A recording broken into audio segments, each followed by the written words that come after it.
बुद्ध का एक शिष्य उनका उपदेश सुनकर भिक्षु हो गया। वह एक दिन नगर में भिक्षा मांगने गया। नियम था कि 3 घरों में भिक्षा मांगी जाती थी। बुद्ध के लगभग सारे शिष्य युवक थे। ये भिक्षु युवक भी शरीर से गठीला और सुंदर था। एक तो वह यौवन के रंग में रंगा हुआ था, अर्थात तन में आकर्षण था। दूसरा मन पवित्र था, अर्थात मन में ईश्वरी शक्ति भरी हुई थी। जिसका तन और मन दोनों सुंदर हैं, वह परमात्मा के निकट है। वह भिक्षु एक घर के सामने भिक्षा मांगने के लिए रुका। वह मकान वासवदत्ता नाम की एक वेश्या का था।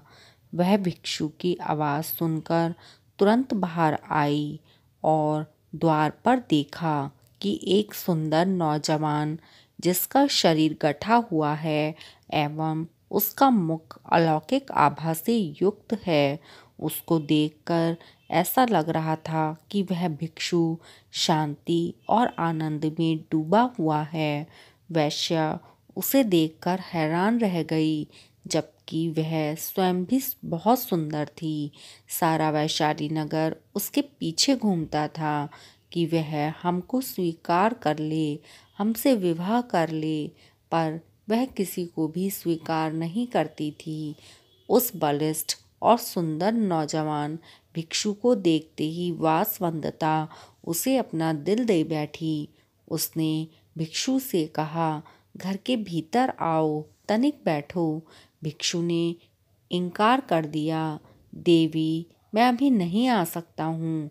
वेश्या ने कहा, भिक्षु कभी इनकार नहीं करते, कोई बुलाए तो जाना चाहिए। मेरे भवन के भीतर आओ। हे भिक्षु, अगर भीतर आओगे तो कुछ ना कुछ तो पाओगे ही।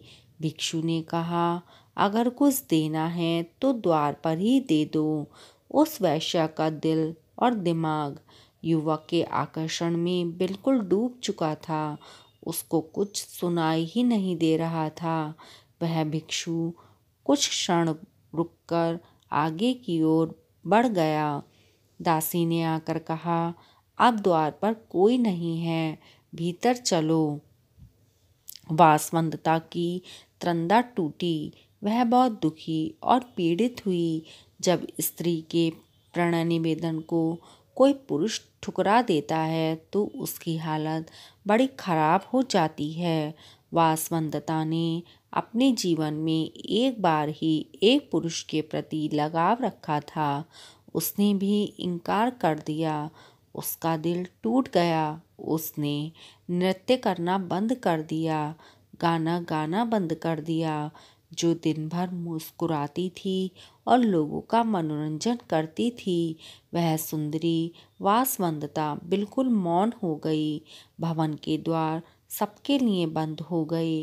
वह किसी से भी नहीं मिलती थी। कई धनाढ्य लोगों के निमंत्रण आते थे, आओ हमारे उत्सव में खुशियां बिखेर दो, किंतु वह इनकार कर देती थी।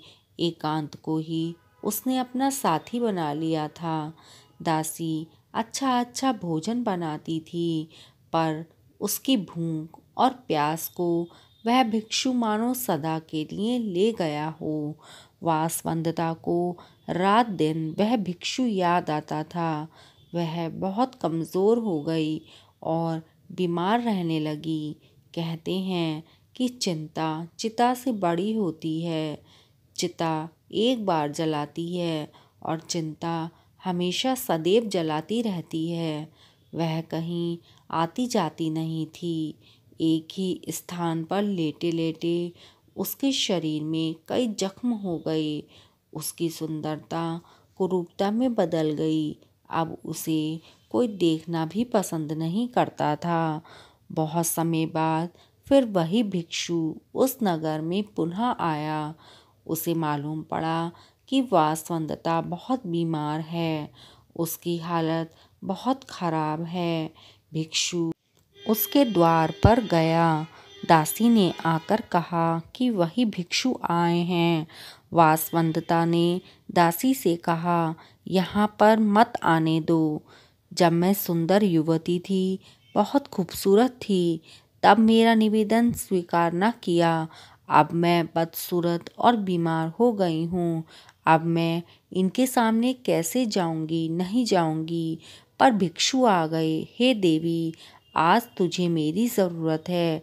उस समय तुमको मेरी ज़रूरत थी। उस समय तेरी सुंदरता, तेरे नाच गाने से मोहित होने वाले हजारों थे, किंतु दुख की घड़ी में सब दूर हो जाते हैं। अब तू चिंता ना कर, शर्मिंदा मत हो।